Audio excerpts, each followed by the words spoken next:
Hola, estamos en un nuevo episodio y hoy tenemos dos preguntas esenciales que tal vez todos nos hemos hecho en algún momento de la vida. ¿Por qué hacemos lo que hacemos? ¿Y qué partes de nuestra personalidad nacen con nosotros? ¿Y cuáles fueron moldeadas por la experiencia?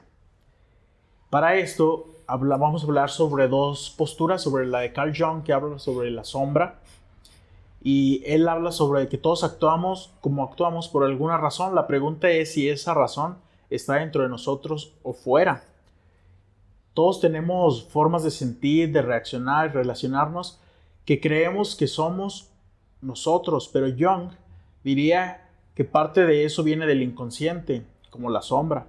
Y Skinner, que sería la otra postura, diría que gran parte es el resultado de premios y castigos. Para esto, me gustaría que cada uno me diera su perspectiva sobre esto. ¿Quién gusta iniciar? Carlos.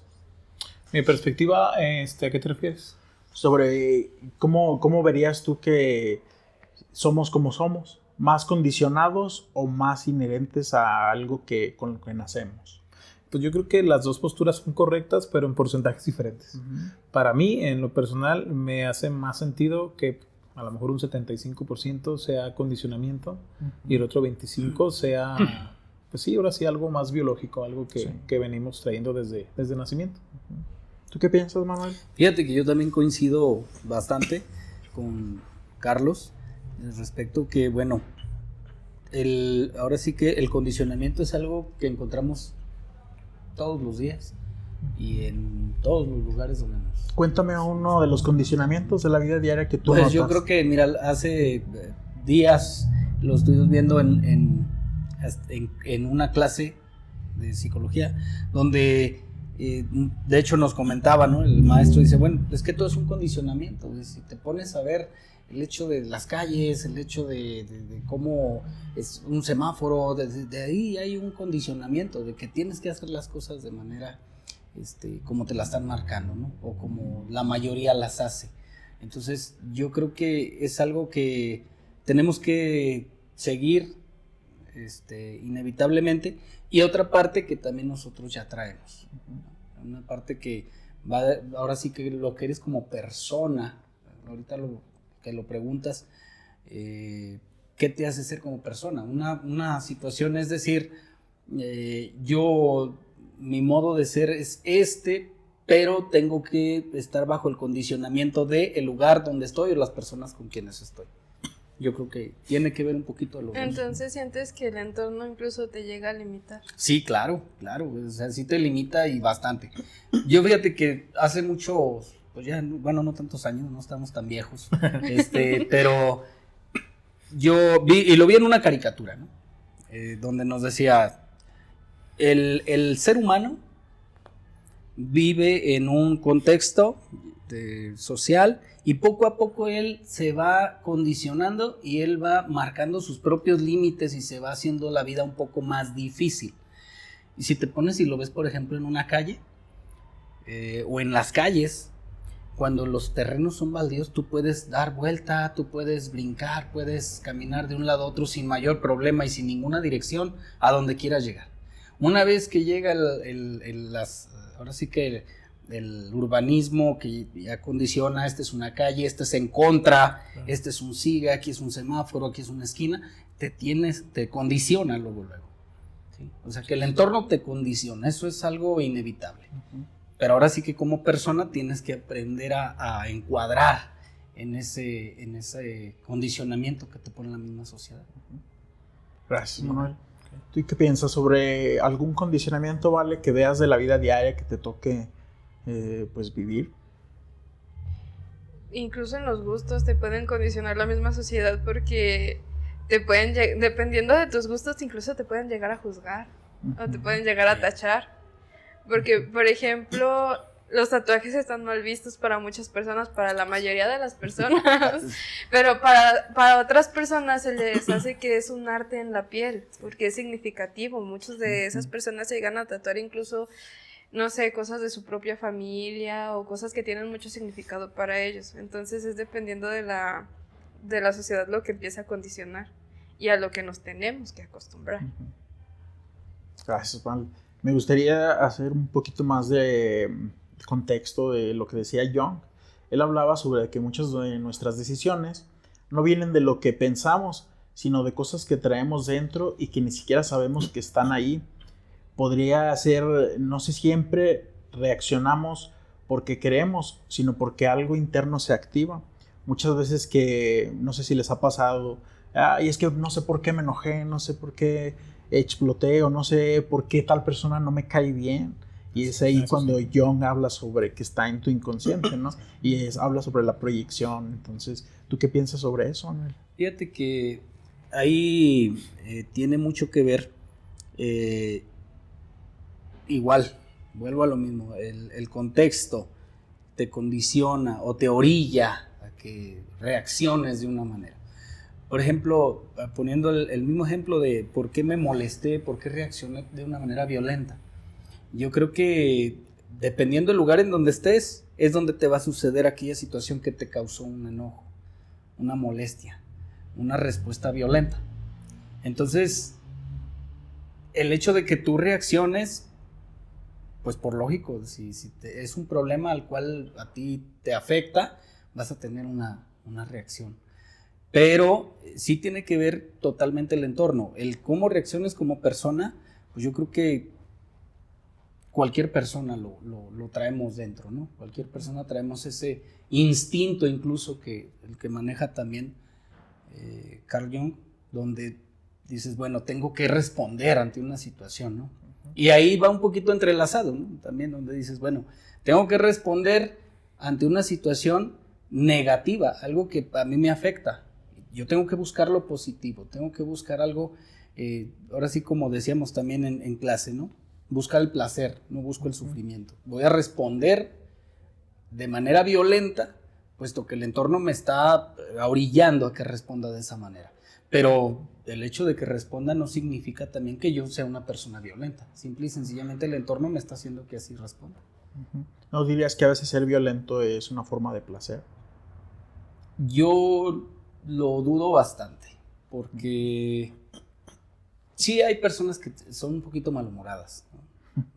O muy malhumoradas. De hecho, me toca trabajar con personas bastante malhumoradas, pero fíjate que yo lo veo y no les genera placer. O sea, de hecho, ven el entorno como a mí, que soy una persona tranquila, que soy una persona que trato de conectar con los demás, y en cierta manera sí se sienten un poquito mal al ver que personas se acercan conmigo, trabajan conmigo de una manera más efectiva y empiezan a hacerlos como un ladito, ¿no? Yo creo que lejos de generarles placer, es simple y sencillamente el hecho de sentir como que satisfacer su ego, ¿no? Como persona, decir, bueno, es mi manera de ser y me vas a respetar, pero no te va a llevar a ningún lado. De una manera positiva no te va a llevar a ningún lado. Y aquí me viene un pensamiento que es, tú dices eso de perseguir el placer y de que es como alimentar el ego, y viéndolo desde un punto de vista junguiano, eso viene inherente a nosotros, o estamos condicionados a alimentar el ego por ese placer que nos condiciona, como tú dices, a que a veces no tengo que ser violento. O sea, ahí podría ser esa pregunta de, ¿estamos haciendo lo que hacemos por algo inherente a nosotros o por el condicionamiento que nos exige el contexto que viene de afuera? ¿Ustedes qué piensan? Pues en cuestión de lo que mencionas del placer, pues siento que hay que ver la contraparte. El placer, la contraparte es el dolor, el sufrimiento. Ahí sí, totalmente, yo siento que es algo biológico, porque no es como que ahorita yo voy a prenderle un encendedor a Manuel en la mano y no es algo que él aprenda, sino algo que su cuerpo ya rechaza como un instinto. Entonces, a viceversa de ese instinto, siempre está el opuesto. Entonces, si el cuerpo rechaza el sufrimiento, pues por ende, en automático, creo que busca el placer, busca lo positivo. ¿Sí? Entonces, eso es como yo lo entiendo. Y que sin embargo, no deja, bueno, ahorita conectando un poquito, no deja de estar siempre el entorno. Ahorita Carlos pone un ejemplo muy claro, le voy a encender el encendedor a Manuel en la mano. Ese es precisamente el entorno, la situación, lo que va a causar. Y sí, tienes razón, voy a tener una reacción porque el cuerpo pues, va a resentir, ¿no? Va a buscar alejarse del sufrimiento y decir, ok, esto no me gusta, y me va a hacer que reaccione de una manera violenta. Pero si el entorno, viendo a Carlos como un entorno, eso es lo que me está causando el hecho de que yo responda de esa manera. No significa que a lo mejor yo sea así. Podría ser que así seas en el trabajo, como mencionas ahorita, de lo que nos contaba, de cómo eres en tu trabajo y todo, y que a veces eres otra persona, por ejemplo, en la escuela o en tu casa. O sea, ¿tú crees que eres como diferentes personas según el condicionamiento que te exige el contexto? Fíjate que no, yo creo que puede ser la misma persona. Sí puede ser la misma persona.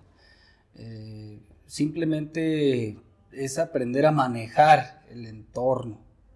Es aprender a sopesar. A decir, bueno, ahorita estoy en clase, pero yo como soy en clase, soy en mi trabajo. Trato de ser una misma persona. Porque si ahorita en mi trabajo, Carlos, por ejemplo, o Vale, me ve pues, muy bromista, dicharachero, y en clase me muestro a lo mejor muy cuadrado, muy serio, van a desconocer, van a decir, bueno, ¿qué le pasa, no? Porque ahora viene molesto, viene con un problema quizá. Pero yo creo que es ser la misma persona. Simplemente es como que encuadrar en el entorno, adaptarte, exacto, esa es la palabra correcta. Adaptarte al entorno, pero manejando siempre la misma persona, o sea, no tienes por qué cambiar. Bueno, yo siento que eso ya también dependería de cada persona, porque muchos no se comportan de la misma manera con su familia de las que se comportaría con sus amigos. Exacto. O no se comportan con sus amigos como se comportan en la escuela o en el trabajo. Ya más bien se adaptan dependiendo del entorno y con quién. Porque no vas a tener la misma confianza con un compañero de trabajo que con la que tienes con tu amigo de toda la vida. Así es. Entonces yo siento que más bien depende del entorno en donde estés. Sí. Yo pienso que sí podemos ser diferentes personas porque, digo, en el contexto de Jung, habla él sobre las personas como, o la persona como la máscara. Era lo que él definía como la máscara. Sí. Por ejemplo, ustedes conocen una persona en la escuela y yo soy otra en mi trabajo y soy otra con mis amigos y depende de también con qué tipo de amigos estoy. Así es. Con una soy de una manera y no estoy siendo incoherente, sino Jung dice que no somos incoherentes, somos complejos. Porque toda esa parte somos nosotros. No dejamos de ser nosotros ni estamos siendo hipócritas. Simplemente, tal vez a ti no te gustan las bromas pesadas y a mí sí. Así es. Entonces, yo simplemente las hago con otro grupo de amigos que sí les gusta y puedo ser exactamente el mismo. Sí. O sea, no... Solo yo sé que tengo que respetar ciertos límites en cierto contexto y eso yo le llamaría que el entorno me condiciona para usar una u otra máscara. ¿Qué opinas, Carlos? ¿Te condiciona o crees que estás haciendo lo que menciona Carlos? O sea, que persigues el placer. Porque probablemente si estás en un entorno en el que no te aplauden ciertas actitudes, pues evitas hacerlas para quedar en ridículo. Y a lo mejor en donde sí te las aplauden, ahí las haces porque ahí quieres que te hagan sentir bien. Entonces probablemente se busca también en el hecho de la máscara, de las personalidades que podemos tener en diferentes situaciones. Buscar con quién... o sea, quién nos acepte esa forma de actuar. Porque, por ejemplo, lo que decía Vale, yo no voy a hacer, por ejemplo, las bobadas que hago con mis hijos en el salón de clases. Porque lo más seguro es que se van a reír de mí, me van a decir, o van a pensar que soy una persona boba, una persona como que con actitudes muy absurdas. En cambio, mis hijos no van a pensar eso. Mis hijos se van a divertir y yo me voy a sentir bien. Siento que pues puede venir por ahí, puede ser condicionamiento. Estamos condicionados por el placer. Puede ser, fíjate cómo se juntan las dos cosas. Ya. ¿Tú qué opinas, Vale, sobre eso? Es que sí tiene que ver mucho el entorno incluso, porque incluso también socialmente y moralmente nos están limitando también dependiendo de cómo nos comportemos. Porque hay algunas actitudes de algunas personas que moralmente se van a ver mal, aunque no estén tan mal, por así decirlo. Socialmente también se van a rechazar también muchas de las actitudes que toma una persona. O incluso también lo que decías de que no vamos a hacer las mismas bromas con un amigo que sabemos que tiene un límite bien definido con otro que sabemos que se la va a tomar totalmente diferente. ¿Tú qué piensas, Manuel, sobre Carl Jung? hablaba sobre que la causa está dentro, y Skinner decía que ni siquiera importaba la causa del por qué. Un ejemplo podría decir el miedo a hablar en público. Jung hablaría sobre este ejemplo. Él diría que es un conflicto interno no resuelto, y Skinner diría que es aprendido. Hablar muchas veces está relacionado con el castigo. Tal vez cuando eras niño te decían no hables, eras alguien muy platicador, muy inquieto, y entonces se te castigó por eso, y en algún punto hablaste en la primaria, Claro. en una clase, y te hicieron burla a los niños, y por ende se instaló un trauma en ti. Entonces dejas de hacerlo y tienes miedo cuando tienes que hacerlo. ¿Tú qué opinas sobre esto, Manuel? Fíjate que ahí bueno, creo que tiene que ver ambas teorías. ¿Por qué? Porque el hecho de cómo lo maneja Carl Jung es algo que no hemos, en pocas palabras, no hemos aprendido a hacer, no hemos sacado esa facilidad de palabra, quizá, o no la traemos completamente definida o de una manera muy clara para llevarla a cabo, pero es ahí donde tiene que ver la práctica, el hecho de que tienes que envolverte en situaciones donde tienes que buscar la manera de tener a lo mejor esa facilidad de palabra con la gente y pararte ante un público. En lo particular, yo creo que el pararte en público sí te da miedo al principio cuando no lo haces, pero la práctica eso es algo que te lleva, ¿no? al poder lograrlo. Me ha tocado ver muchísimas personas en lo laboral donde pues, no te saben decir media palabra en público, y sin embargo yo los invito: párate en público, platica, hablas, de cuenta que no va a pasar nada, o sea, nadie te va a juzgar, ni mucho menos, pero sí es un miedo que traen interno. Pero siempre les digo, si no te vas a atrever a pararte ahí, o a tomar una clase que yo te pueda dar en su momento, si estamos en la oficina, de manera que tú la estés replicando constantemente, no lo vas a lograr. O sea, sí te entiendo que traes miedo, que tienes miedo y que no te atreves, pero tienes que aprender a dar ese paso. Entonces yo creo que es algo que, vuelvo a lo mismo, el entorno te condiciona a que lo hagas, pero tienes que dar ese paso tú también. Ahí lo vemos desde una perspectiva de otro lado, decir, ok, el entorno me orilla, pero yo también tengo que entrar a ese entorno, ¿sí? Ahora sí, como lo manejábamos, ¿no? Tenemos que ponernos quizá esa máscara, decir, ahorita sí voy a poner la máscara y la camiseta de que sí voy a poder hablar, y voy a ponerle las ganas, y voy a tomar el ejemplo, y cómo le voy a hacer para poder hablar en público. Si no vas a dar ese paso, no vas a poder lograrlo. Es un miedo que sí traemos, pero tenemos que aprender a caminar, tenemos que aprender a dar ese paso para romper esa barrera entre el miedo que ya tenemos a que podamos lograr hablar en público. Y hablando de eso que estás mencionando, del miedo, ¿tú crees que ese miedo nace dentro de nosotros o es aprendido? Yo creo que es aprendido también, porque vemos en otras personas la facilidad de palabra. En un artista, simplemente, a lo mejor en la bañera estamos cantando y nadie me ve, y aquí voy a echar mis gritos destemplados, pero ya cuando estamos en público decimos, híjole, no, es que yo no canto igual que X artista. Entonces, ¿por qué? Porque no sé cantar. Ok.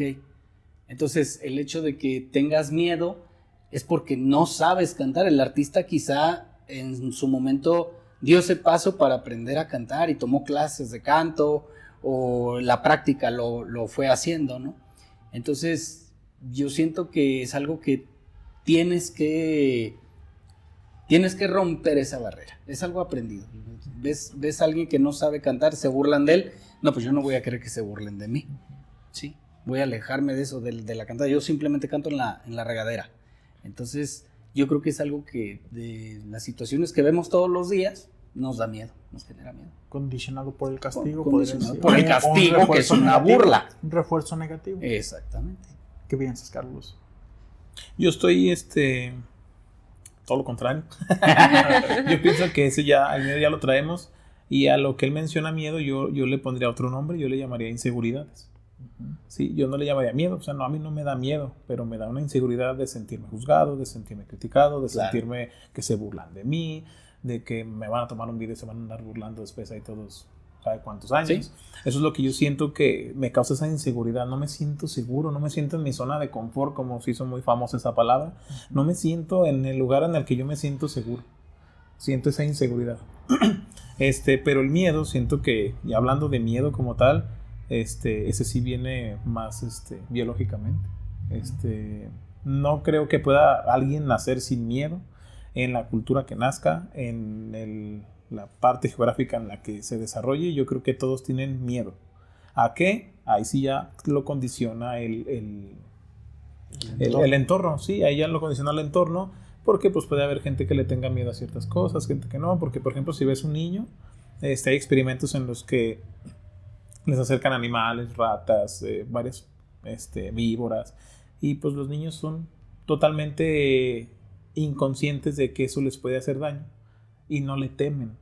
Le temen hasta que alguien les dice, cuidado, te puede hacer algo, cuidado, te va a picar, cuidado. Es cuando tú le implantas esa inseguridad a ese animal, no el miedo como tal. Siento que el miedo ya está ahí, pero no a esas cosas. Hay miedo, a un miedo como más intrínseco en tu ser. Ajá, pero no le vas a tener miedo a cualquier cosa, sino a la que la sociedad te diga, cuidado con esto y con esto. Así lo veo yo. Entonces tú lo ves como un instinto de supervivencia, y ese instinto de supervivencia se va condicionando dependiendo de lo que te van enseñando.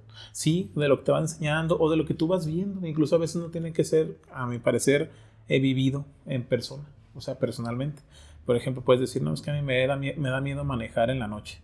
¿Por qué? No, pues porque mi papá y mi hermano, los dos no se fallecieron manejando en la noche. Entonces te genera como un tipo trauma, y te genera esa inseguridad de tú hacerlo y terminar igual. A lo mejor tú no lo viviste, pero te genera una cierta sensación que nadie más tiene. El vecino no la tiene, ni el de enfrente la tiene, nada más la tienes tú, porque tú viviste eso ahora sí que en tu círculo social muy cercano. Así lo veo yo. Yo pienso que, por ejemplo, la inseguridad es algo que sí es condicionado por mucho reforzamiento negativo, ¿no? A lo largo de la vida. Y coincido con Carlos en la cuestión de que el miedo pues es algo inherente al ser humano por mero instinto de supervivencia. Y yo creo que la inseguridad, que es condicionada a su vez por refuerzo negativo, es lo que detona al miedo.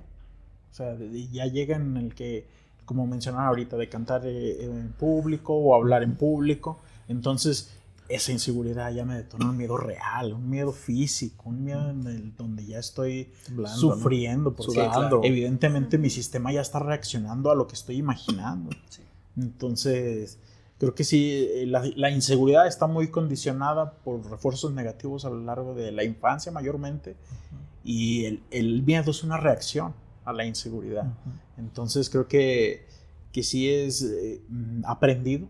El miedo sí es, con ese nacemos, es natural, pero la inseguridad es la que es aprendida. Eso sí está aprendido y condicionado, y por eso creo que es algo que sí podemos cambiar con el tiempo y con un buen trabajo en sí mismos, ¿no? También me gustaría, por ejemplo, hablar sobre algunos rasgos de los que tengamos más, cada uno, no sé, por ejemplo, los celos, la sensibilidad, la necesidad de aprobación, la agresividad o el miedo a la soledad. Ese rasgo, ¿ustedes qué creen? ¿Que ya lo traíamos por default o apareció después de ciertas experiencias? ¿Tú qué piensas de eso, Manuel? Yo creo que hay rasgos con los que ya nacemos. Ahorita, bueno, igual tomando el ejemplo, sí, bastante interesante, que tocábamos por ejemplo, del miedo.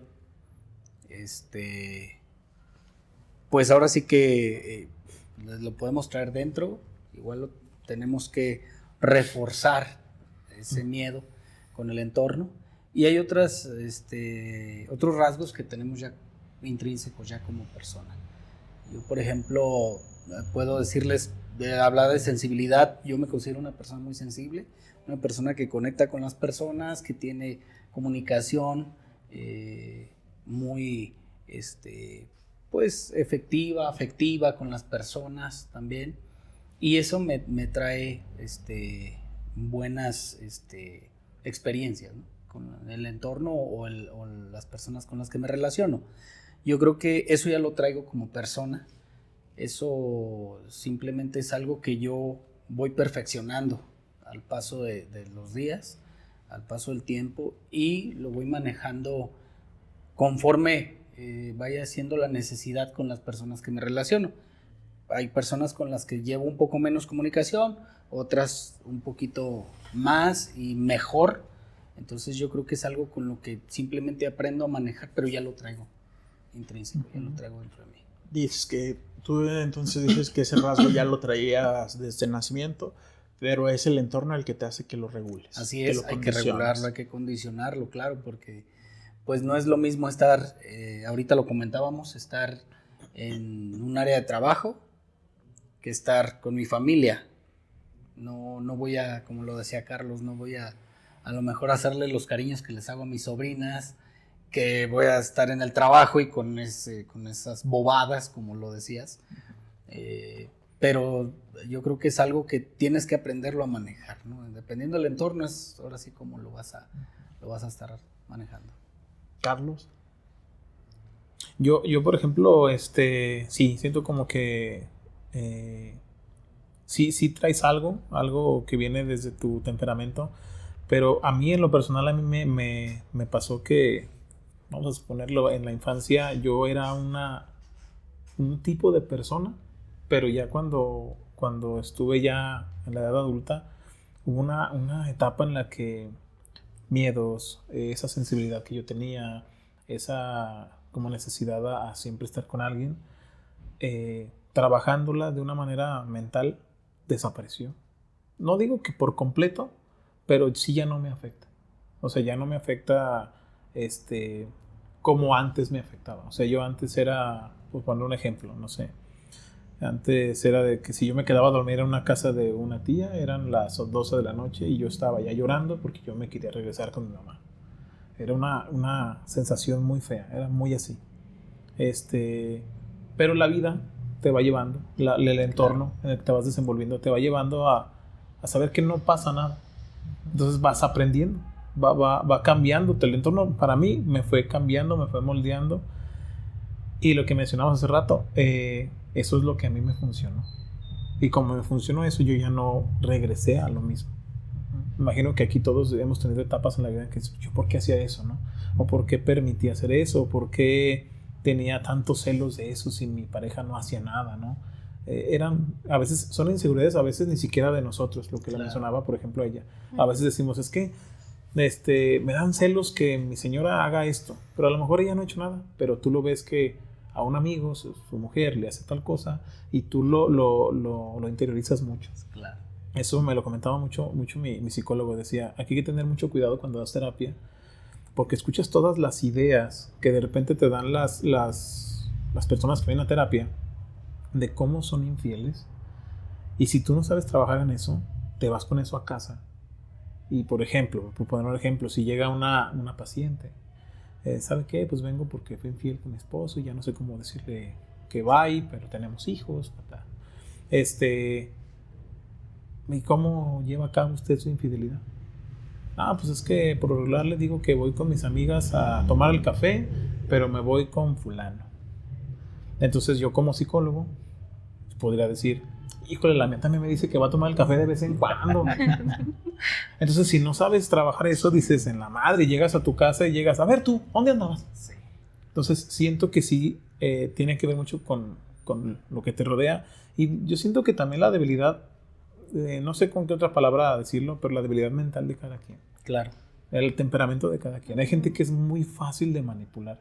Hay gente que le puedes contar y puede ver y esto y nada se lo toma personal. Si pues está pasando allá, no aquí. Está pasándole a él, no a mí. Entonces yo lo veo por ese lado, ¿no? Y podremos tomar como ejemplo también lo de que queremos aceptación de otras personas, como decía Carlos.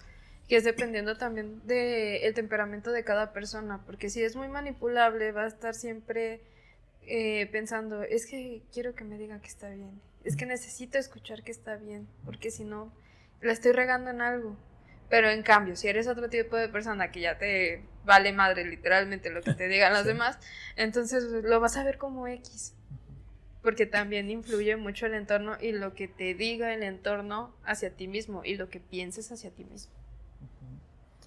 Gracias, Vale. Me quedo pensando en eso que dice Carlos, de cómo va uno cambiando a lo largo de la vida, ¿no? Y cómo los condicionamientos que nos van surgiendo a lo largo de las circunstancias que vivimos con nuestras parejas, en nuestro entorno, nos dan un poco más de conciencia. No le llamaría yo tanto debilidad mental, sino un tanto inconsciencia, ¿no? O sea, Claro. no eres consciente de quién eres y por ende, pues cualquier cosa que te puedan decir, te dejas ir por ello, ¿no? Porque Sí, claro. dices, y si es que sí es cierto, y si es que si ya se fue a tomar el cafecito y no es cierto, o sea, entonces ahí, y obviamente lo que les decía ahorita también viene mucho de la inseguridad que tengas tú, de qué tanto la has seguido reforzando, porque a veces creo que eso sí, el entorno te la crea, pero tú la refuerzas una y otra vez.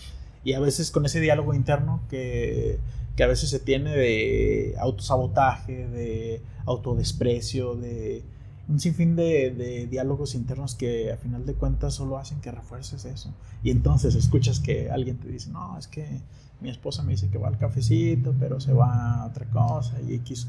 Entonces, a final de cuentas, uno se la cree. Porque es tu inseguridad la que está hablando.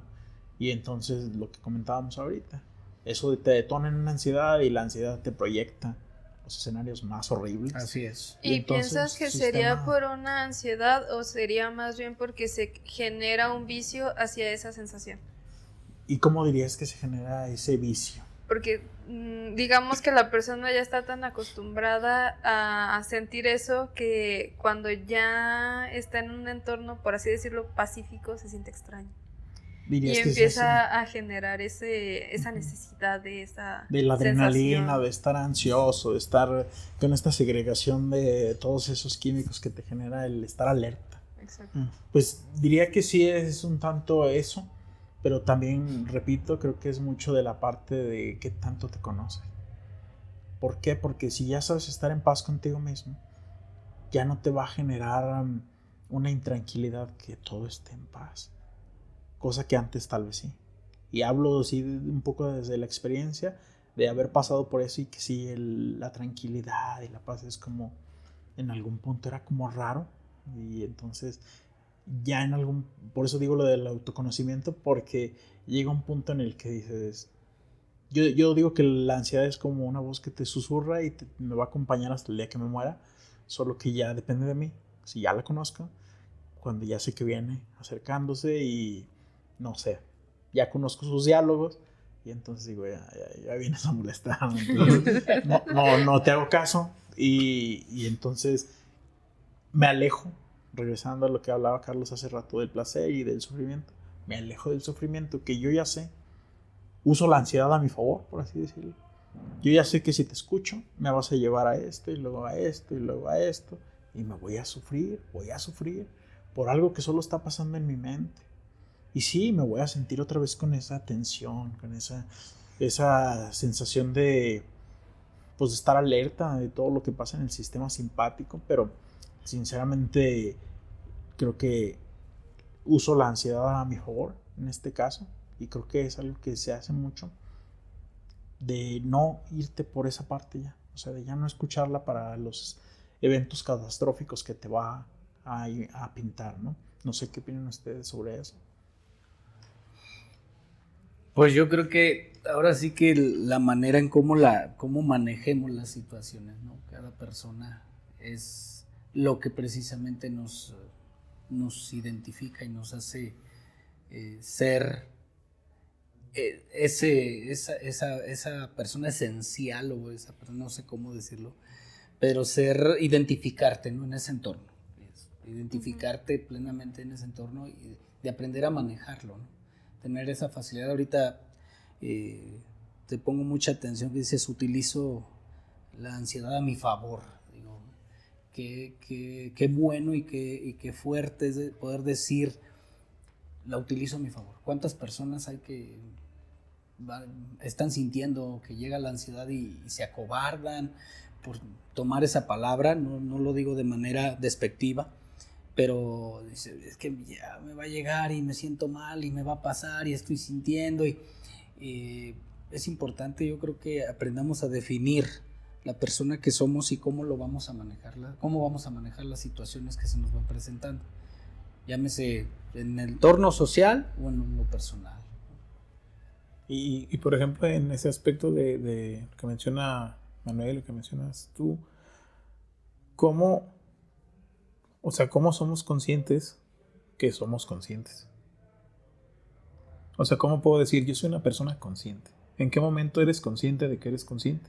¿O en qué momento eres consciente de que no tienes la conciencia necesaria y por eso no puedes ver, por ejemplo, otras personas no pueden ver la ansiedad? Manejarla. No pueden manejarla. Uh-huh. Entonces estamos diciendo que esas personas están mal, tú estás bien. ¿Dónde se aprende eso? ¿Cómo la gente es consciente de que es consciente? Yo diría, o por lo menos con lo poco que voy conociendo, yo diría que es cuando te empiezas a cuestionar tu forma de actuar y de vivir. Okay. Cuando cuestionas, obviamente si no cuestionas es cuando estás viviendo en una inconsciencia. Okay. Y ahí no te puedes dar cuenta que eres inconsciente. Okay. Y hablo también un poco de lo vivido y en retrospectiva lo veo y digo, ¿cómo no me daba cuenta de esto? ¿No? Pero pues antes usaba palabras, diálogos internos muy feos, ya no.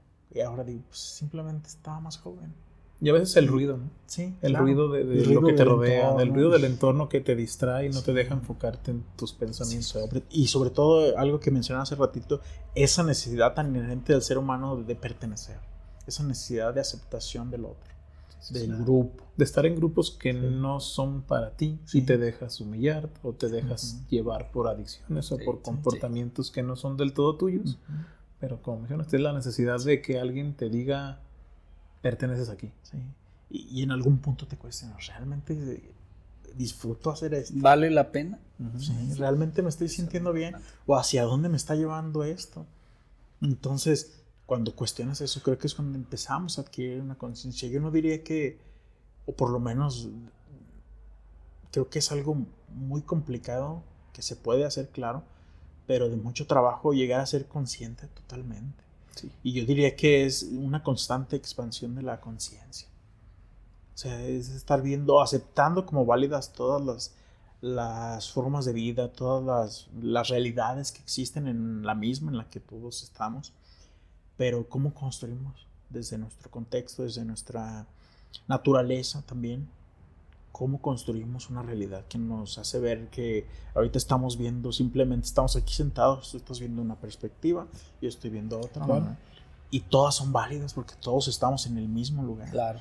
Y aunque no porque yo le diga, no, Manuel, es que la luz está aquí enfrente de mí, no, pues, y él me dice, no, es que yo estoy atrás. Así es. Y es que yo no veo nada y yo lo voy a descalificar y a decirle o a invalidar su opinión. No, al contrario, cuando yo acepto como válida su opinión, la de él, y obviamente para mí es una práctica que hago muy a menudo,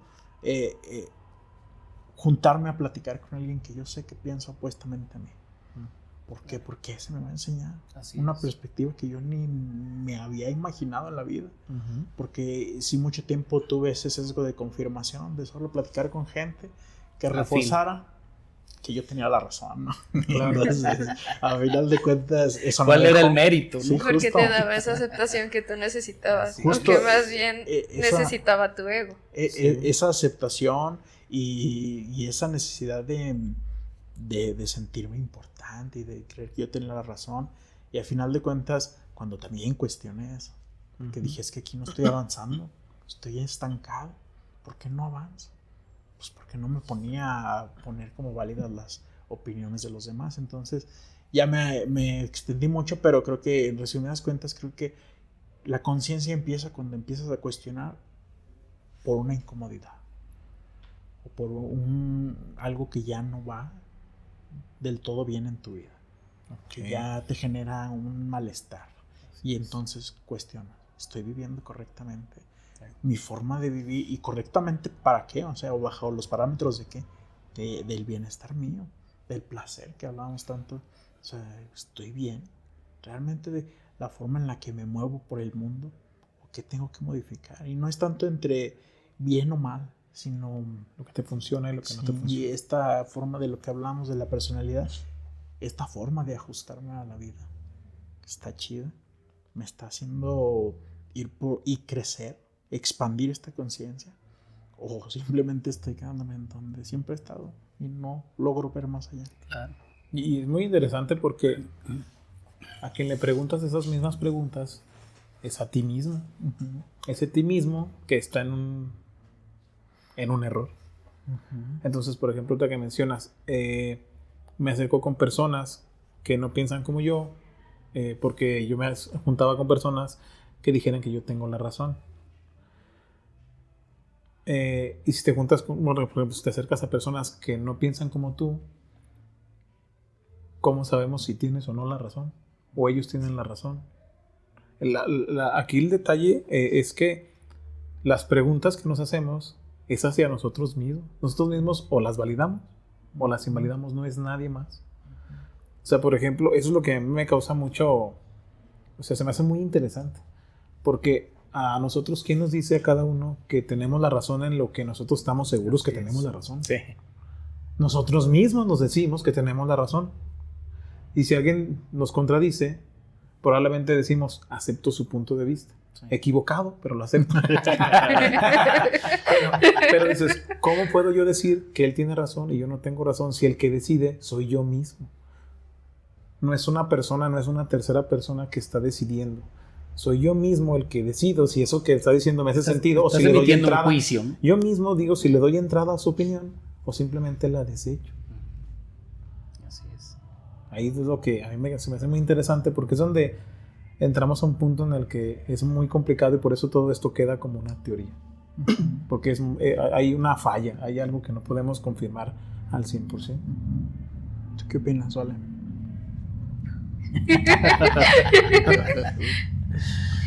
Me gustaría... Es que también es en base a lo que dices tú y lo que dice Caballero, pero también a las experiencias de uno mismo, porque para poder darte la razón a ti mismo te estás basando en las experiencias que ya habías tenido, en el entorno que ya te había dicho, pues es que a lo mejor lo que estás diciendo está bien. Por eso tú agarras desde ese punto de vista lo que quieres validar y lo que no. Pero es dependiendo también de tu contexto.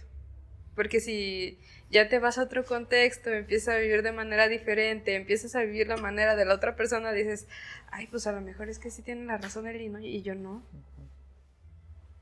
Yo diría que todos tenemos la razón y nadie la tiene. En realidad. O sea, va a acabar más pronto, ¿no? Sí. Porque imagínate... O sea, como y sería bastante aburrido, ¿no? Que todos tuviéramos la razón. Sí, imagínate, o que todos pensáramos igual. Qué flojera, ¿no? No habría debate. No habría esto siquiera. No, pero es que imagínate nosotros. Luego, ¿con quién vas a pelear? 4 simples mortales, ¿no? Exactamente.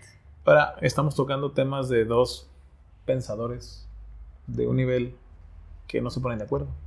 ¿Sí me explico? Y que solo lo dejaron como una teoría. Y ni siquiera ellos, o sea, uno no puede validar al otro y al otro. Cada uno piensa que tiene la razón. Y nosotros que lo estamos oyendo, pues entonces es muy complicado. Interesante, jóvenes. Y me gustaría continuar con hablando de la sombra de Jung.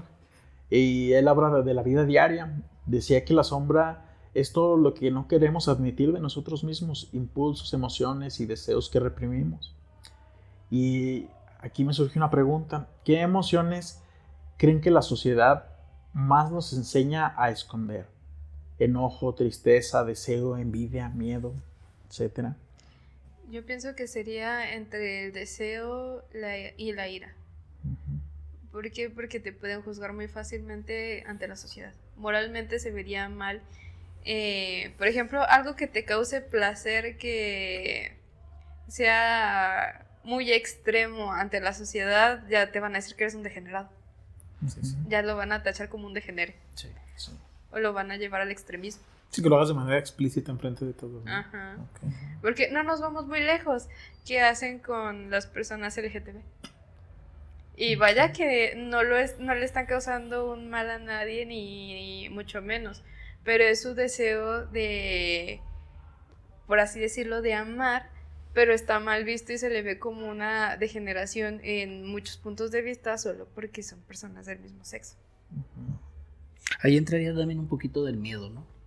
También Sí. te obliga a esconderte, porque ahora sí que, bueno, hablando del tema LGBT, están los de closet, ¿no? Que no salen del closet, entonces te impulsan a que te escondas. O sea, el miedo no lo puedes ¿Por qué? Porque dar a notar. moralmente y Moralmente socialmente está mal visto. Uh-huh. Y creo que también eso influye en qué tipo de sociedad vives o en qué cultura vives. Porque, por ejemplo, en la cultura en la que nosotros vivimos es muy machista.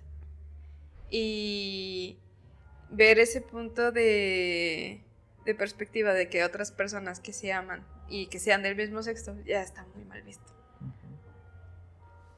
O incluso se le podría decir también que es como un fetiche. ¿Tú, Carlos, qué opinas? Yo digo que lo que más ocultamos igual, de acuerdo como le digo, creo que es el deseo y el miedo, como dice Manuel. Eso siento que es algo, porque el miedo no lo ven como que eres alguien, o sea, la gente en la sociedad comúnmente no ve el miedo como algo natural, lo ve como si eres un cobarde, ¿no? Lo ve como que es una persona cobarde, que no tiene el valor de hacer ciertas cosas, y lo del deseo igual, o sea, de manera así explícita no es muy bien visto que pues sí que lo hagas ver, ¿no? Que lo saques a flote. Yo, como decía el profesor la otra vez en clase, o sea, si tenemos el deseo de repente de alguna pareja de nuestro mismo sexo, para no meternos en otros temas, pues se va a ver mal que de repente lleguemos y, no sé, la abracemos, le demos un beso, nomás de buenas a primeras, ¿no? Entonces es algo que nos enseñan a que, no, espérate, hay que tantearle el agua a los camotes, ¿no? Primero llega una cartita, una paletita y poco a poco ve liberando esa sensación de acercamiento. Que se vaya dando, ¿no? Ajá. Pero el deseo, siento que si le hiciéramos caso a todo lo que deseamos y todo lo que deseamos lo hiciéramos, híjole, siento que sí sería una sociedad muy, o sea, muy... con muchos desastre. problemas. Sí, muchos problemas. Ya. Yo diría que ahí también coincido con lo del deseo, pero también en la ira o la violencia tal cual, que a veces surge porque desde hace un tiempo que estábamos con otro profe y que hablaba sobre Sapolsky, me quedó muy grabado de que la violencia es violencia de donde sea, pero solemos festejar cuando creemos que es del lado bueno. Ah, claro. ¿No? O gracioso. Sí, por ejemplo, vámonos a algo que todos conocemos, a la Segunda Guerra Mundial. Stalin fue el ganador, pero usó la violencia, como la usaba Hitler. Es la misma violencia. Sí, los dos fueron unos sádicos, sí, pero lo vimos como un liberador, pero usó la violencia y así lo vemos en la vida diaria. Si un policía llega y golpea al ratero, está bien. Está bien. Pero si el ratero golpea a una señora, está mal. Sí, sí. Entonces, totalmente. La violencia es violencia y eso te enseña la sociedad a reprimirlo. Y entonces, tal cual como dicen con el deseo, ¿qué pasaría si fuéramos quien tiene la violencia por dentro si la dejara salir?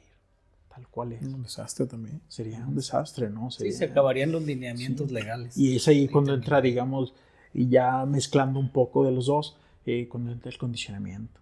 O sea, lo que te manda la sociedad. Claro. No, es que si te portas así va a haber un castigo. Y entonces, porque finalmente la cárcel es un condicionamiento, ¿no? O sea, sí, claro. Vamos, es el mayor condicionamiento de castigo. Y castigo entre comillas, digamos, el país, ¿no? Claro, porque a veces hasta parece premio ahí dentro, ¿no? Te mantiene el gobierno y además, pero no nos vamos a meter en otros temas. Pero, por ejemplo, también hay un ejemplo muy clásico de que a los hombres no se les enseñó a llorar, ¿no? O sea, de que los hombres, si lloras está mal o eres débil. Y entonces la tristeza, eso hace que la tristeza se vaya o solo se oculte. ¿Ustedes creen que cuando reprimes tu llanto, esas ganas de llorar, que a la mayoría de los hombres nos dijeron que estaba mal. ¿Eso reprime tu tristeza? O sea, ¿la elimina? ¿O solo la guardas y la puedes acumular a lo largo de la vida? ¿Ustedes qué piensan? Yo creo que todos en algún momento de nuestra vida hemos llorado por algo, cualquier situación. Un dolor físico, un dolor sentimental, un dolor del corazón, alguna pérdida. En cualquier contexto hemos llorado. El hecho de que en la familia ahora sí que se nos condicione, que no debes de llorar, no tienes por qué llorar o no debes de llorar. Yo creo que simplemente escondes un poco ese sentimiento, ese deseo de llorar. Porque te estás enfrentando a una situación bastante compleja donde ya desde tu núcleo familiar ya te está condicionando, te está sometiendo a unas ideas las cuales pues no tienen razón de ser, no tendrían por qué ser una razón de ser, puesto que todos tenemos derecho a llorar, todos tenemos sentimientos, todos sentimos de manera física incluso cualquier dolor y tenemos derecho a llorar. Yo creo que simplemente lo escondes, ¿no? Cuando te encuentras con una situación en la familia donde se te prohíbe, lo escondes, pero en algún momento de la vida vas a hacerlo, vas a llorar. Uh-huh. O en el peor de los casos, ¿no? Vas a tener una reacción quizá donde puedas, desatar ansiedad o algún problema ya incluso biológico, por tanto estar reprimiendo ese deseo de llorar y pues nos va a traer problemas mucho más serios. Pero yo creo que simplemente escondemos el deseo de llorar ante una situación que se nos impone, a lo mejor desde familia, desde niño en el núcleo familiar, y lo queremos después, o lo vemos también a lo mejor en algunas partes del entorno social, y lo hacemos, lo reforzamos, ¿no? A lo mejor por no quedar mal en la familia, por no quedar mal ante la sociedad, porque si en mi familia ya me dijeron que no debo de llorar es por algo que está mal, lo voy a tomar como algo que está mal llorar, cuando la realidad pues es que, como luego dicen, ¿no? Las lágrimas limpian el alma o lavan el alma. Pues yo como lo que mencionas, yo lo comparo mucho con lo que dice el de la violencia, sí. Porque probablemente también depende de por qué estás llorando. O sea, a veces se ve mal que llores por ciertas cosas. Claro. Un ejemplo, vamos a suponer que Manuel es un niño y yo soy su papá, y si viene llorando por una amiguita de la secundaria o porque le pegó a alguien en la escuela, y si yo soy un papá de esos que quiere meter esa idea, pues a lo mejor te voy a regañar, o chillones, a las viejas. Pero si el día de mañana se muere mi esposa, tu mamá, y te veo llorando, no te voy a decir nada. Así es. Entonces sí depende. Se intercambian los papeles, ¿no? Depende mucho también, a lo mejor el motivo, pero a final de cuentas es lo mismo. Es lo que dice él, en la violencia. A final de cuentas no deja de ser violencia, pero el contexto cambia y a veces está permitido o bien visto y a veces no. Y aquí en la cuestión de los hombres lloran o no, también siento que a veces depende del contexto para que esté bien visto o no. Así es. Es que también dependería, porque si lo empiezan a reprimir demasiado y sienten que ya es muchísimo lo que tienen acumulado, van a empezar a sacarlo de una manera que esté normalizado para ellos, y lo van a sacar, ese llanto que tienen o ese sufrimiento que tienen, lo van a sacar de otra manera.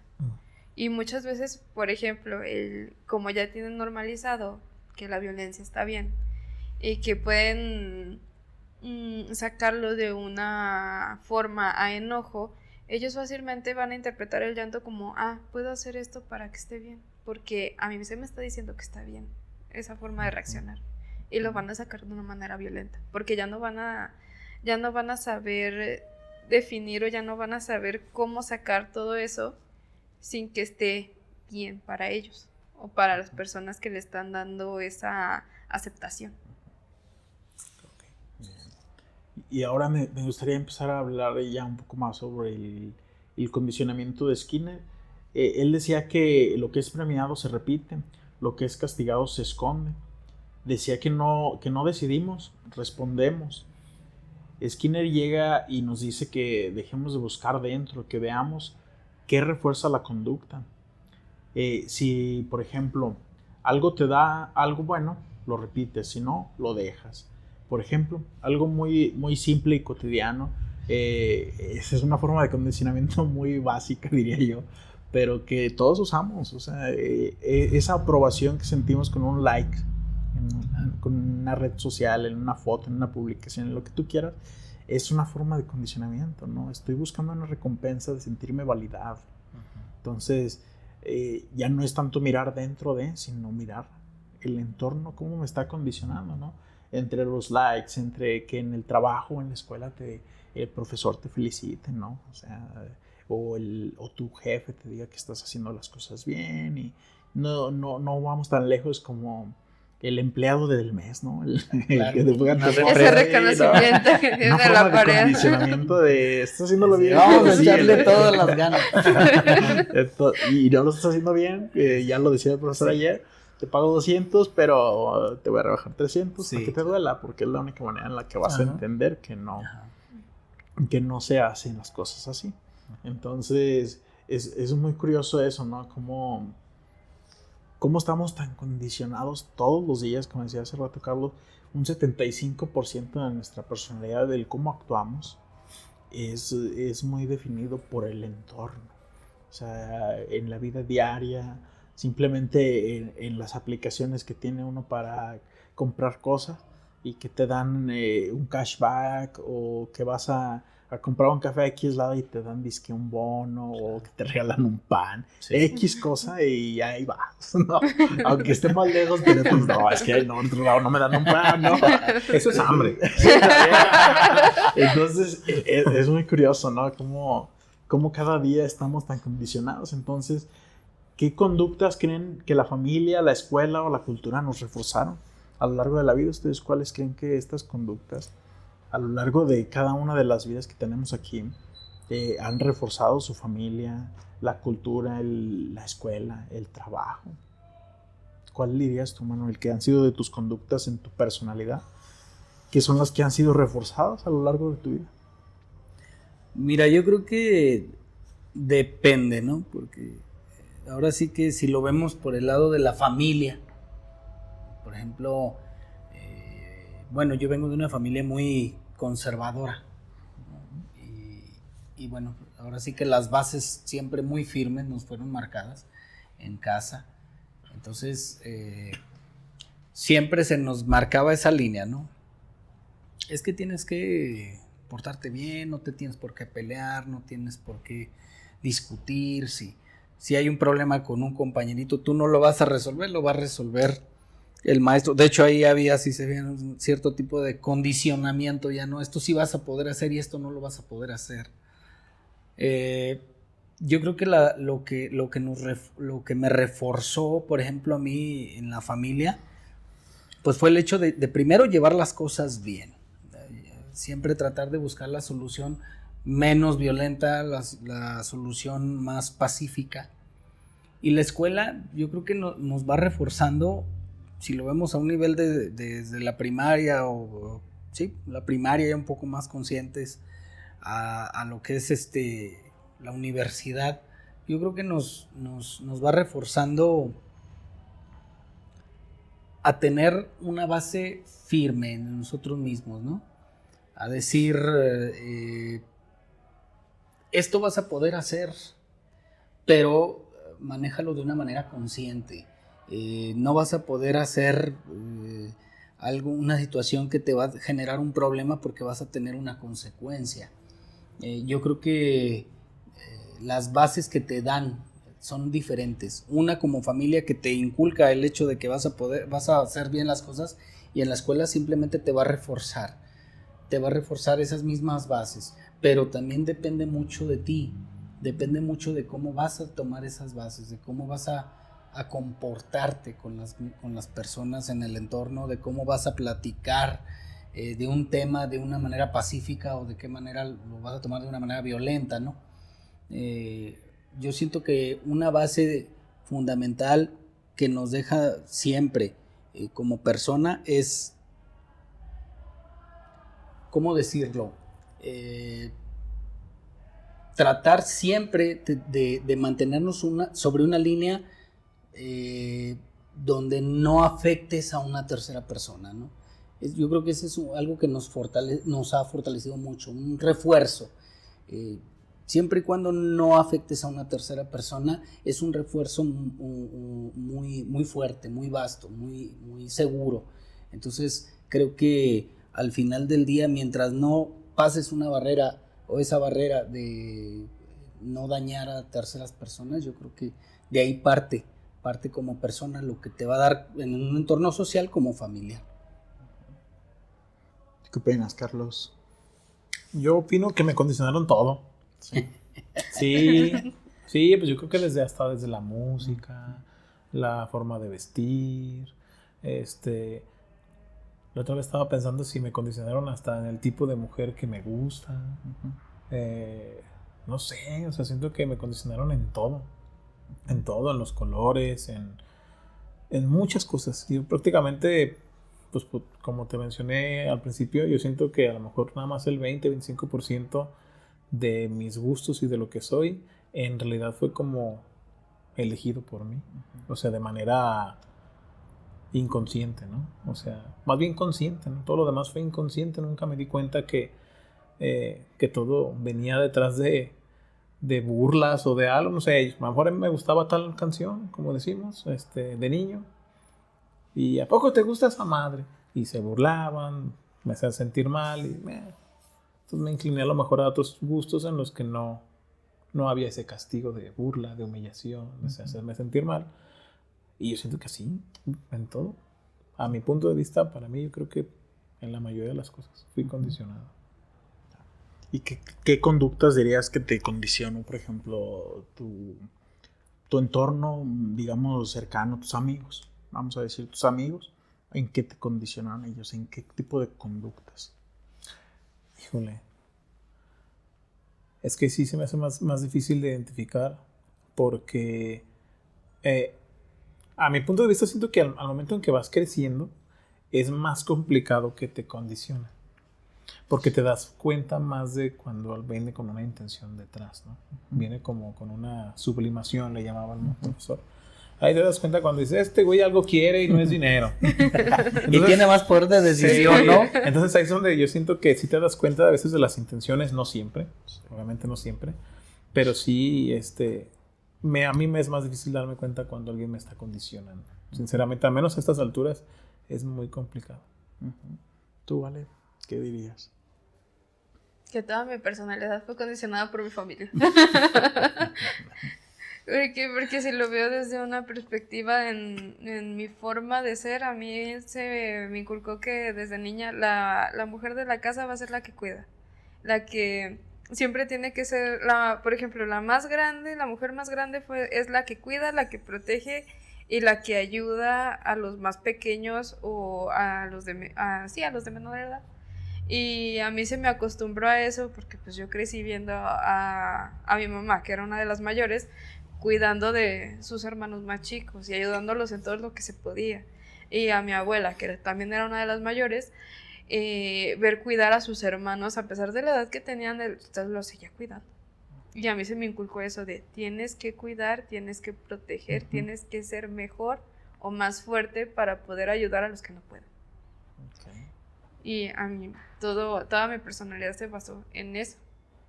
Y hasta cierto punto se creó la inseguridad de ¿en serio sí podré con eso? Y fíjate que me quedo pensando en todo lo que dicen y yo creo que una de los condicionamientos que fue muy, muy marcado en mí, de las conductas, pues, que fueron muy reforzadas en mí en la primaria, fue el hecho como de esforzarme y va a sonar muy pedante, ¿verdad? Pero yo creo que ahorita sí ya, tengo que estudiarle más, tengo que ser más machetero, pero en la primaria, o sea, en años mucho anteriores, nunca tuve que ser como muy machetero. Siempre he tenido como buena escucha, entonces con eso como que se me quedaba guardado lo que yo decía, pues entonces es esto y entendía las cosas, ¿no? Y entonces no era como muy de tenerme que esforzar demasiado, pero sí me gustaba esa gratificación de que la maestra fuera su favorito. Claro. Y yo también entiendo que muchas veces en mi casa era como una forma de que no me estuvieran molestando, que me gusta la paz, no me gusta que me molesten. Sí. Entonces yo ya sabía que si ya hacía lo que tenía que hacer, nadie me iba a molestar, ¿no? Y al contrario iba a recibir un premio, por así decirlo, en la escuela, esa gratificación y ese reconocimiento de lo que decían hace ratito, de sentirte validado, yo no lo veo tanto por ego, sino por el hecho de simplemente de que te reconozcan las capacidades que tú tienes y que tú mismo las reconozcas, ¿no? Entonces el hecho de que siempre era como un reforzamiento positivo desde la primaria, de llevar buenas calificaciones, de que fuera escogido para esto o aquello. Y obviamente tal vez en algún punto de la vida lo dejé de hacer.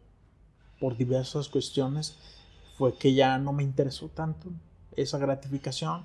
Ya conocí otros tipos de conductas como las que decía hace rato, de por querer pertenecer y te las refuerza el grupito, que solo haces cosas que ni siquiera te llenan, pero las haces por sentirte parte de.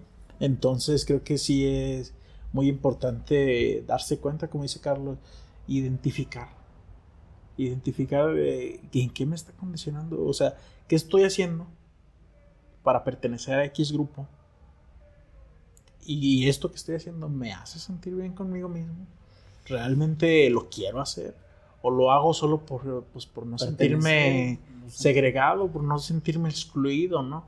Porque pues regresamos a lo mismo de hace ratillo, o sea, es una necesidad muy natural del ser humano pertenecer, sí o sí. Entonces, meramente por supervivencia, ¿no? Si estás en grupo, pues sobrevives. Si estás solo, pues quién sabe, ¿no? Ya no estamos en ese momento, tal vez. No hace la fuerza. Pero sí sigue siendo algo muy, muy importante, ¿no? Entonces, aquí es donde también surge otra pregunta que ahí estuvimos pensando. ¿Somos responsables si fuimos condicionados? O sea, si hicimos cosas, si tuvimos ciertas conductas que a veces fueron, pues que no tuvieron resultados muy buenos con las demás personas, que fuimos tal vez negligentes, que fuimos pasando, como decía Maquiavelo, el fin justifica los medios, teniendo conductas que nos llevaban a un fin, pasando por quien fuera. ¿Somos realmente responsables si fuimos condicionados? ¿O podemos eximirnos viéndolo de manera consciente? Preguntas. ¿Sí? Sí, ahora sí, tenemos conciencia que si fuimos responsables. ¿Tú qué dirías? ¿Que somos responsables si fuimos condicionados y no nos dábamos cuenta? Siento que no somos responsables, porque en ese punto que tú dices en ese punto en el que lo hicimos, no sabíamos que estábamos condicionados. O sea, actuábamos en base a lo que se nos había enseñado. Entonces no podíamos catalogarlo como algo malo, porque nosotros solo conocíamos esa forma de proceder, esa forma de actuar, no conocíamos otra. Carlitos. Está muy complicado. Pues hijo de eso, qué horror. Pues es que se podría decir que no, o sea, no seríamos responsables, pero también caeríamos en el pues sí, en el bache de que entonces no somos responsables de nada, entonces ¿sí? podemos Entonces, eximirnos de la culpa. Yo siento que podríamos ser responsables más no culpables. Okay. Yo siento que ahí es como que donde se diferencia. No fui culpable de esa conducta, pero sí soy el responsable porque yo la llevé a cabo. ¿Sí? Ahí tomaríamos el ejemplo de decir, como cuando en la empresa, ¿no? Vas a hacer esto, aunque esté mal, yo te estoy diciendo que lo hagas. Ajá. ¿Sí? Pues podría ser, sí. Podría ser, a lo mejor. Pues que imagínate alguien que de niño le enseñan los padres a robar y después el chavito crece con ese hábito, termina en prisión por 20 años porque se le hacía fácil y robó algo ya más grande, pero sí, como dice Vale, fue lo único que aprendió, fue lo único que le enseñaron en su entorno. O sea, a lo mejor no fue el culpable porque él no fue el que impuso ese comportamiento, pero pues para la sociedad él fue el que lo hizo. Vendría siendo el responsable de eso. Una vez que ya eres consciente, dirías tú que ya eres consciente de que fuiste condicionado, y a pesar de eso, deliberadamente a veces decide seguir con esa conducta, entonces Entonces, aún- ahí sí ya eres culpable. Ahí sí eres culpable. Sí. O sea, eres aparte de responsable, eres culpable. Porque Ya- ya te diste cuenta de, sí la estoy cagando. Porque ya entonces debo cambiar. consciente lo del hiciste, hecho. sí, ya lo hiciste Ajá. con toda la conciencia. La intención. Sí, de dañar, sí. Muy interesante, muchachones. Y aquí me gustaría también seguir ahí medio conectando a Carl Jung y Skinner. Y por ejemplo, si una emoción o impulso fue castigado, vamos a decir el enojo, no termina escondido en la sombra, como diría Jung, pero viene de un condicionamiento. Ese enojo puede terminar ahí en la sombra, donde reprimimos lo que nos dijeron que está mal, los defectos y demás cosas. Se va ahí, pero por un condicionamiento, por un castigo. Está mal enojarte. No te enojes. Y entonces lo reprimes y lo guardas ahí en la sombra. ¿Dirías que sí puede pasar así? Que de un condicionamiento te vas a la sombra. Caes en una paradoja, por así decirlo. Pues probablemente sí. Sí. Probablemente sí. Imagino que de ahí viene el concepto de emociones reprimidas. Yo creo que por ahí viene, y es cuando lo que decía Vale hace rato, es donde viene un choque en el que el cuerpo busca sacar de alguna manera. Sí. Ujú. No de esa que te condicionaron que está mal, no de esa emoción específica que se fue a la sombra, pero de alguna otra emoción la sacas. A lo mejor con la ira, la sacas con algo que O hasta biológico. sí, probablemente lo somatizas, puede que biológicamente salga también un problema físico, pero pues sí, esa parte sí, pues sí siento que coincide bastante. Yo creo que sí la escondes, ¿no? Pero sí te va a traer problemas. Yo lo digo otra vez en lo personal, ¿no? Me tocó vivir una situación con una pareja donde, de hecho, lo platicaba yo con mi psicólogo hace tiempo, de esa pareja que tuve, donde, de hecho, yo comenzaba a dejar de realizar actividades propias mías para estar bien con esa pareja. Entonces llegó el momento donde yo ya empezaba a reprimir. Si estaba molesta, yo tenía que estar bien para ella. Yo no veía algo recíproco, yo no veía que si yo estaba mal, ella estaba bien para mí. O sea, si yo estaba mal, ella estaba mal. Si ella estaba mal, yo tenía que estar bien. Entonces empezaba yo a reprimir ciertas emociones. Yo no puedo estar mal, yo no puedo estar triste, yo no puedo estar molesto. Y creo que encaja perfectamente a lo que preguntas, porque yo tenía que siempre estar bien. Entonces llega un punto donde emocionalmente revientas. Ya no sabes, y la pregunta que me hacías el otro día, ya no sabes, ¿estoy mal yo o está mal ella, no? En realidad estoy mal o ¿qué está pasando? ¿Estoy mal yo o está mal ella? Porque ya entré en duda. ¿Por qué? Porque ya empecé a reprimir tanto emociones como acciones de la vida diaria. Incluso llega a suceder donde dejas de hacer lo propio por estar haciéndolo de aquella persona. En el ejemplo que estoy platicando, ¿no? Pero sí, yo creo que vas guardando las emociones. Revientas porque pues es como un costalito, ¿no? Empiezas a llenarlo de algo y llega el punto donde ya no va a aguantar y se va a reventar. Y todas esas emociones que estuviste guardando van a salir. Entonces ahí las tienes. No las vas a olvidar, no las vas a dejar de lado, simplemente las vas a guardar. Pero llega el punto donde revientas. Me gusta mucho lo que estás diciendo, porque ahí me gustaría enlazarlo con otra pregunta. Si entonces tú siempre estás bien, si siempre estás sonriendo. Estaba. Si siempre estabas así como sonriendo y como estando bien Sí. y todo chido, pero al final de cuentas estabas reprimiendo Sí. el enojo Estaba y reprimiendo. demás cosas que te molestaban. Sí. ¿Dirías que cuando explotas es la sombra saliendo? Es la sombra saliendo, Sí. efectivamente. Sí, porque pues llega el punto, como digo, que tienes que sacar todo lo que traes, ¿no? Ya llega el punto donde ya no, ahora sí que ya no soportas el estar en una situación como tal y te liberas de alguna manera. Sacas todo y dices, pues ¿dónde estaba? Volteas atrás y dices, pues ¿qué estaba haciendo, no? Estaba viviendo una situación donde no estaba bien, donde yo no era la persona que estaba mal, donde la persona con la que vivía me estaba imponiendo ciertas situaciones, y llega el punto donde se libera. Ahora sí que sí es la sombra lo que sale. Carlos. Sí, también. Sí, Es totalmente. que siento también depende de la emoción que estés reprimiendo, porque puede salir de diferentes formas, puede conllevar a una crisis, a una enfermedad o incluso a un bloqueo emocional. Y todas estas formas serían una representación de la sombra emergiendo.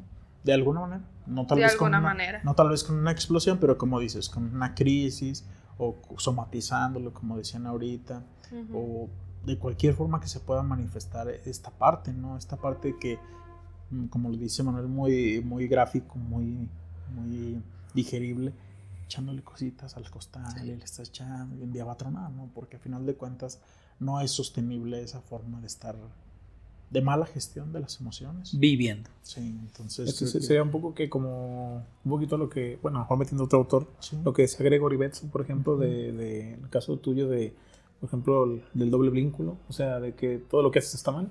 Así es. O sea, que no hay, o sea... No hay, ahora sí que Sí. no hay ni de un lado ni de otro. Si haces, está mal, y si no haces, está mal. Ajá. O sea, Y ahí es eso donde se pasa un poco lo que dice Valeria. O sea, Sí. si eso te lo hacen mucho, Así puede es. convertirse hasta en un trastorno. Probablemente, Exactamente, ¿no? porque Y ya es algo inmanejable. Es algo inmanejable. Yo, por ejemplo, experimenté incluso depresión en la situación, porque pues ya no sabía qué hacer. Digo, pues ¿dónde estoy? Estoy mal. Ya empezaban las personas y cómo te sientes, y te veo mal, y es que ya no eres la misma persona.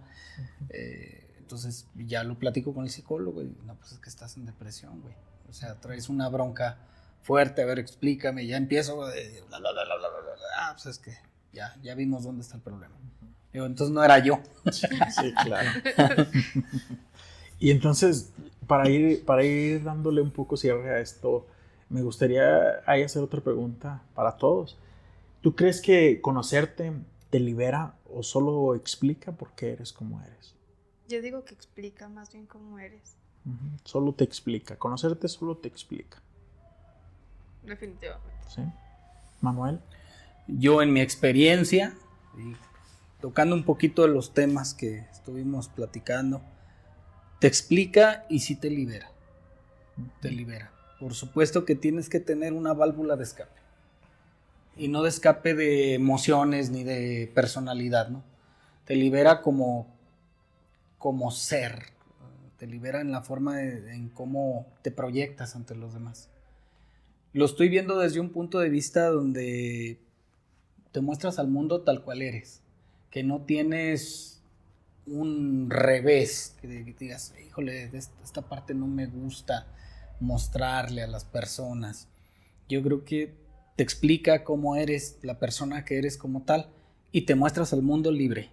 ¿Sí? Yo conozco muchas personas y admiro a esas personas que, híjole, se plantan delante de ti y dices que yo soy así y no me importa, ¿no? Lo que el mundo piense o que el mundo ruede. Yo soy así. No hago daño a nadie, simplemente yo soy como yo soy. ¿Hay una liberación? Sí. Como digo, una válvula de escape para las personas que a lo mejor tenemos algún problema en algún momento de nuestra vida, y para los que no lo tienen, simplemente los libera como personas. O sea, no tienen un trasfondo que tengamos que escudriñar o que investigar o descubrir. ¿Tú, Carlos? No, pues yo digo que sí te libera. Te libera. Sí, yo digo que sí. O sea, aparte de que te explica por qué, de dónde vienen todas tus actitudes, te vuelve libre de si quieres seguirlas haciendo o no. De decisión, porque vamos a lo mismo que comentaste ahorita. O sea, si alguien está condicionado desde niño a robar, pero si después crece y ya conscientemente quiere seguir robando, pero si ya sabe, ya es consciente, ya se conoce, pues ya se explicó por qué roba. Él tendrá la decisión si se quiere liberar o no. ¿Sí? Entonces ahí yo siento que sí te libera. Si no, es que si no te liberara, yo entraría en el punto en que todos estamos entonces condenados desde niños. Entonces siento que no, todos tenemos esa oportunidad de cambiar, de mejorar. Si tenemos alguna depresión, se puede salir adelante, porque conoce de dónde vino, conoce el problema y se puede liberar de ese problema. Y ya él sana como persona, y así como muchos ejemplos que podemos dar. Entonces ves la liberación como un cambio. Sí, yo lo veo la liberación como una forma de tú ser libre de seguir siendo como eras antes de darte cuenta o antes de conocerte, como desde el condicionamiento que estamos tocando aquí, Skinner. O no, o sea, por ejemplo, que tú mencionaste que nada más te explica, probablemente a lo mejor no lo tomaste desde ese punto. Probablemente quiero pensar que la pregunta a lo mejor sí está medio confusa. yo eso no sé si vaya bien por la respuesta que nos hizo Manuel. Yo veo la liberación como eso, como la libertad de decisión, después de que ya conozco de dónde están mis actitudes, mis creencias, mi forma de pensar, por qué exploto como exploto, por qué hago lo que hago, y ahí ya yo decido si quiero seguir haciendo eso, si quiero seguir actuando de cosas que me traen problemas, si quiero seguir haciendo eso para lo que me prepararon o me programaron, o quiero yo reprogramarme. Yo diría que sí te explica, autoconocerte te explica, pero sí, o sea, creo que va de la mano. Autoconocerte y conocer el porqué de, vamos usando lo que estamos hablando hoy, cuáles de mis conductas son condicionadas y cuáles de estas he sido completamente inconsciente, ¿no? Y entonces la liberación, yo diría que me libera de la inconsciencia. O sea, me libera de esa inconsciencia que tuve muchos años, y vamos a lo que dice Carlos, que creo que es lo que yo entiendo, que una vez que te liberas de esa inconsciencia, ya estás en ese libre albedrío limitado. Yo diría que tenemos un libre albedrío limitado porque vivimos en una sociedad que te restringe, que hay muchas limitaciones de una libertad tal cual, y simplemente de intelecto. O sea, tenemos limitaciones intelectuales, sí o sí. Yo no tengo el mismo intelecto de que Einstein, yo quisiera, no lo tengo, ¿no? Entonces estoy limitado, entonces no soy tan libre como yo pensaría, porque no, yo quisiera tener el mismo IQ que él, o que, no sé, Carl Sagan o cualquiera que podamos mencionar, pero vamos a la pregunta que nos atañe, es sí explicarme por qué tengo estas conductas, cuáles fueron condicionadas por mi entorno, que como decíamos, pues muchas de ellas lo son, y con cuáles de estas decido seguir. Pero una vez que soy consciente, me liberé de la inconsciencia. Claro. Me deshice, me hice consciente. Adquirí una conciencia, entonces ahí es cuando tengo la libertad de decidir si seguir por ese camino o tomar otro condicionamiento. A final de cuentas, solo voy a tomar otro condicionamiento que me explique o que me dé un rumbo mejor, ¿no? Creo que diría yo. Y ahí vamos enlazando con otra pregunta. ¿Ustedes creen que podemos reprogramarnos? Sí. Claro. Definitivamente. Yo creo que las situaciones que te suceden del día a día son, ahora sí que la muestra, la clase, la mejor clase que puedas recibir, la mejor cátedra, ¿no? De tu vivir día a día, las personas con quienes estás, el entorno con que te relacionas, te permite ir conociendo la manera en cómo te vas a reprogramar. Con situaciones negativas, puede ser con situaciones negativas, por lo regular, así es como yo veo que puede uno llegar a una reprogramación, porque tienes que ver una situación que te causa daño, que efectivamente te da un sufrimiento y buscas mejorar, ¿no? Entonces, si lo vemos desde un punto de vista de sufrimiento, tienes que buscar la manera de salir del problema, tienes que solucionarlo. ¿Cómo? Tienes que buscar la manera, y esa manera yo creo que yo no creo que la sociedad te dé la manera de salir adelante, tienes que encontrarla tú mismo. La sociedad simplemente te va a decir, es tu maestro. O sea, esto es lo que está pasando aquí, esto está pasando acá, te va a ir mal aquí, te está yendo mal acá. Si lo ves de una situación sentimental es lo mismo. Una pareja te puede causar mal, otra pareja te puede causar bien. Entonces, la manera en cómo te vas a reprogramar es en base al sufrimiento. Es la manera como vas a decir, ok, tengo que salir de esta situación para mejorar. Entonces, si vas a mejorar, tiene que ser por fuerza una reprogramación. Gracias, Manuel. Siento que es en parte también de lo que dice Manuel, pero también tiene que ver en parte tuya, porque no vas a ser la misma persona que eras hace 6 meses. Ni las personas que conoces van a ser las mismas que eran hace un año. Claro. Obviamente el entorno de esas personas va a cambiar, el entorno tuyo va a cambiar y por ende tú también vas a cambiar y te vas a reprogramar, porque aunque convivas con las mismas personas, vas a seguir aprendiendo algo nuevo y a lo mejor reconfigurando todo lo que tú ya entendías a lo que ya se entiende mejor o quitando eso que ya tenías. Carlos. Yo veo que aquí todos nos ponemos como personas ejemplo, ¿verdad? pero imagínate que la reprogramación fuera hacia el lado contrario. Hay gente que, por ejemplo, toda su vida va por la vida de la religión. Del buen camino. Sí, y por la familia lo condiciona que el domingo a misa, y que esto, y que el bautizo, y que la chingada, y que vamos a esto, y que todo es así, la casa así, hay que rezar, hay que hacer aquello, hay que dar gracias a Dios, y un condicionamiento así. Cuando el chico crece dice, ay, mis amigos no hacen tanta pendejada, ¿por qué hago yo tanta cosa? Entonces es cuando él se conoce y se libera de esa inconsciencia. ¿Por qué yo hago esto? ¿Por qué para todo digo gracias a Dios? Entonces probablemente va a haber personas que la reprogramación va a ser hacia el otro lado. Va a querer probar cosas que no ha probado y van a terminar en las drogas, van a terminar en juntas que no, van a terminar en otro lado.